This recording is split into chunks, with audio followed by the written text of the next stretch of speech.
ادب شناس کی تیسری بیٹھک 28 مارچ 2021 اتوار کی سپہر تقریباً 4:30 بجے اس محفل کا آغاز ہوا۔ سب سے پہلے اظہر حسین عزمی صاحب نے اپنا لکھا مضمون خاندان تھے تو پاندان تھے پڑھا اور کیا خوب پڑھا۔ حمزہ خان سواتی صاحب نے واصف علی واصف کی کتاب قطرہ قطرہ کلثم سے ایک خوبصورت اقتباس پڑھا۔ جمال صاحب نے نرالے لوگ کا تعارف کروایا۔ محسن صاحب نے بھی آدرش کا تعارف کروایا۔ قدیر خان یوسف زئی صاحب نے اپنا لکھا ایک کالم پڑھا۔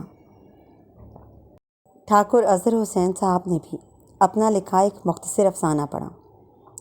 جاوید احمد جاگ صاحب نے جان ایلیا کی کتاب شاید کا دیباچہ پڑھا اور کیا خوب پڑھا۔